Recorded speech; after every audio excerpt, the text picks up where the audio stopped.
Good morning student. कैसे हैं आप सभी? ठीक हैं?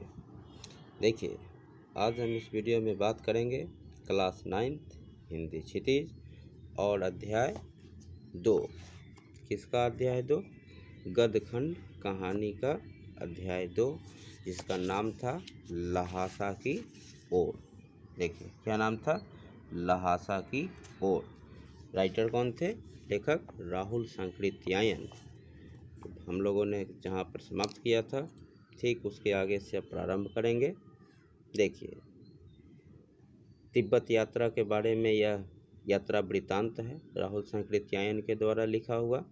ठीक है, देखिए अब उसके आगे चलते हैं हम लोग कि अब हमें सबसे विकट डांडा थोंगला पार करना था। जगह का नाम है डांडे। तिब्बत में सबसे खतरे की जगहें हैं। 16-17 हजार फीट की ऊंचाई होने के कारण, कितनी? 16-17 हजार फीट की ऊंचाई होने के कारण उनके दोनों तरफ मीलों तक कोई गांव गिराव नहीं होते, कोई गांव नहीं था। नदियों के मोड़ और पहाड़ों के कोनों के कारण बहुत दूर तक आदमी को देखा नहीं जा सकता। डाकुओं के लिए यही सबसे अच्छी जगह है लूटपाट के लिए। तिब्बत में गांव में आकर खून हो जाए तब तो खूनी को सज़ा भी मिल सकती है, लेकिन इन निर्जन स्थानों में जहां कोई लोग नहीं, इन निर्जन स्थानों में मरे हुए आदमियों के लिए कोई परवाह नहीं करता। सरकार, खुफिया विभाग और पुलिस पर उतना खर्च नहीं करती और वहाँ गवाह भी तो कोई नहीं मिल सकता। डकैत पहले आदमी को मार डालते हैं, उसके बाद देखते हैं कि कुछ पैसा है कि नहीं। हथियार का कानून न रहने के कारण यहाँ लाठी की तरह लोग पिस्तौल बंदूक लिए फिरते हैं। मतलब हथियार रखने के लिए कोई किसी प्रकार का कोई कानून नहीं रहने के कारण यहाँ लाठी की तरह लोग पिस्तौल बंदूक लिए फिरते हैं। डाकू यदि जान से न मारे तो खुद उसे अपने प्राणों का खतरा है। ठीक है, गांव में हमें मालूम हुआ कि पिछले ही साल थोंगला के पास खून हो गया। शायद खून की हम उतनी परवाह नहीं करते क्योंकि हम भिखमंगे थे और जहां कहीं वैसी सूरत देखते टोपी उतार जीभ निकाल कुची कुची, जिसका अर्थ है दया दया, एक पैसा कहते भीख मांगने लगते। लेकिन पहाड़ की ऊंची चढ़ाई थी, पीठ पर सामान लाद कर कैसे चलते, और अगला पड़ाव 16-17 मील से कम नहीं था। मैंने सुमति से कहा, सुमति कौन? लेखक के मित्र। मैंने सुमति से कहा कि यहाँ से लंगकोर, जगह है लंगकोर तक के लिए 2 घोड़े कर लो, सामान भी रख लेंगे और चढ़े चलेंगे। कौन बोले? लेखक बोले। दूसरे दिन हम घोड़ों पर सवार होकर ऊपर की ओर चले। डांडे से पहले एक जगह चाय पी और दोपहर के वक्त डांडे के ऊपर जा पहुँचे। हम समुद्र तल से 17-18 हजार फीट ऊंचे खड़े थे। हमारी दक्षिण तरफ, मतलब दक्षिण तरफ, पूरब से पश्चिम की ओर हिमालय के हजारों श्वेत शिखर चले गए थे। भीटे की ओर दिखने वाले पहाड़ बिल्कुल नंगे थे। आगे की ओर दिखने वाले पहाड़ बिल्कुल नंगे थे। न वहाँ बर्फ़ की सफ़ेदी थी, न किसी तरह की हरियाली। उत्तर की तरफ बहुत कम बर्फ़ वाली चोटियाँ दिखाई पड़ती थी। सर्वोच्च स्थान पर, मतलब सबसे ऊंचे स्थान पर, डांडे के देवता का स्थान था, जो पत्थरों के ढेर, जानवरों की सींगों और रंग बिरंगे कपड़े की झंडियों से सजाया गया था। अब हमें बराबर उतराई पर चलना था, मतलब समतल। चढ़ाई तो कुछ दूर थोड़ी मुश्किल थी, लेकिन उतराई बिल्कुल नहीं, स्लोपिंग। शायद 2-1 और सवार साथी हमारे साथ चल रहे थे। मेरा घोड़ा कुछ धीमे चलने लगा। मेरा मतलब कौन? लेखक का। मैंने समझा कि चढ़ाई की थकावट के कारण ऐसा कर रहा है और उसे मारना नहीं चाहता था कि उसको, घोड़े को।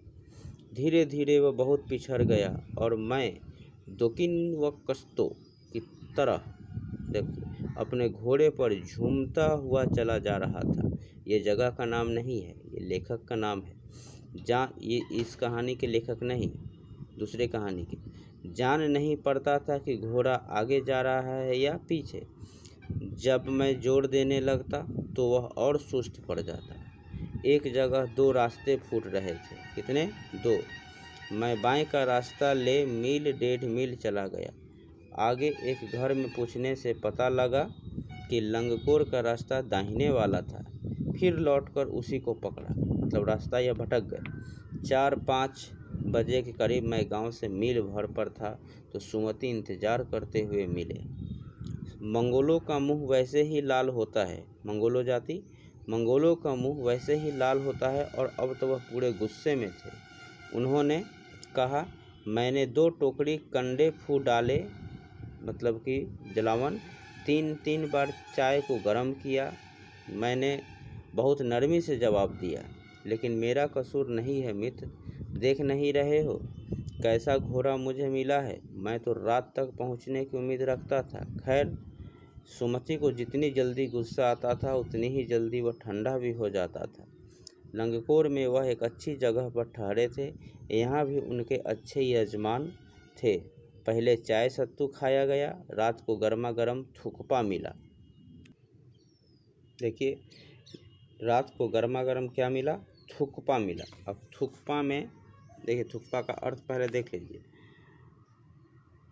सत्तू या चावल के साथ मूली, हड्डी और मांस के साथ पतली लेई की तरह पकाया गया खाद्य पदार्थ। ठीक है, भयानक अर्थ है इसका थुक्पा का। कब मिला? रात को मिला। आगे देखिए, अब हम तिंगरी के विशाल मैदान में थे। किसके विशाल मैदान? तिंगरी के, जो पहाड़ों से घिरा टापू सा मालूम होता था, जिसमें दूर एक छोटी सी पहाड़ी, रुकिए क्लियर हो जाने दीजिए, जिसमें दूर एक छोटी सी पहाड़ी मैदान के भीतर दिखाई पड़ती है। उसी पहाड़ी का नाम है तिंगरी समाधि गिरी। आसपास के गांव में भी सुमति के कितने ही यजमान थे। कपड़े की पतली पतली चीरी बत्तियों के गंडे ख़त्म नहीं हो सकते थे, क्योंकि बोध गया से लाए गए कपड़े के ख़त्म हो जाने पर किसी कपड़े से बोध गया का गंडा बना लेते थे। वह अपने यजमानों के पास जाना चाहते थे। मैंने सोचा, यह तो हफ्ता भर उधर ही लगा देंगे। मैंने उनसे कहा कि जिस गांव में ठहरना हो उसमें भले ही गंडे बांट दो, मगर आसपास के गांवों में मत जाओ। इसके लिए मैं तुम्हें लहासा पहुंचकर रुपए दे दूंगा। सुमति ने स्वीकार किया। दूसरे दिन हमने भड़िया, भारवाहक मतलब ढोने वाला, ढूंढने की कोशिश की, लेकिन कोई न मिला। सवेरे ही चल दिए होते तो अच्छा होता, लेकिन अब 10-11 बजे की तेज़ धूप में चलना पड़ रहा था। तिब्बत की धूप भी बहुत कड़ी मालूम होती है। यद्यपि थोड़े से भी मोटे कपड़े से सिर को ढांक लें तो गर्मी ख़त्म हो जाती है। आप 2 बजे सूरज की ओर मुँह करके चल रहे हैं। ललाट धूप से जल रहा है, अग्रभाग मस्तक का और पीछे का कंधा बर्फ़ हो रहा है। फिर हमने पीठ पर अपनी अपनी चीज़ें लादी, डंडा हाथ में लिया और चल पड़े।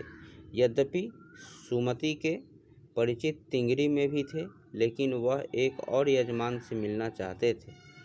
इसलिए आदमी मिलने का बहाना कर शेकर विहार की ओर चलने के लिए कहा। जगह है, तिब्बत की ज़मीन बहुत अधिक छोटे बड़े जागीरदारों में बटी है। इन जागीरों का बहुत ज़्यादा हिस्सा मठों बिहारों के हाथ में है।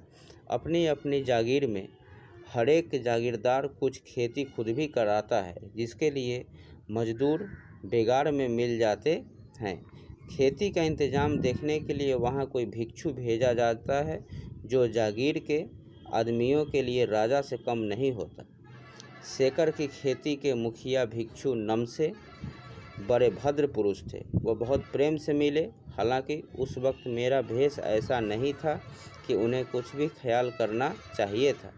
यहाँ एक अच्छा मंदिर था, जिसमें कंजूर बुद्ध वचन के अनुवाद कि हस्तलिखित 103 पोथियाँ रखी हुई थी। मेरा आसन भी वहीं लगा। वह बड़े मोटे कागज़ पर अच्छे अक्षरों में लिखी हुई थी। एक एक पोथी 15-15 शेर से कम नहीं रही होगी। सुमति ने फिर आसपास अपने यजमानों के पास जाने के बारे में पूछा।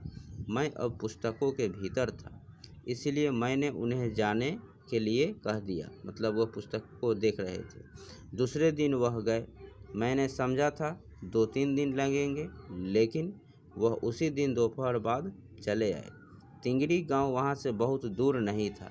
हमने अपना अपना सामान पीठ पर उठाया और भिक्षु नमसे से विदाई लेकर चल पड़े। इस तरह हम लोगों का गद्य खंड का अध्याय 2 लहासा की ओर मतलब समाप्त हुआ, और हम लोग इसके नेक्स्ट वीडियो में इसके प्रश्नोत्तर को देखेंगे। ठीक है, धन्यवाद।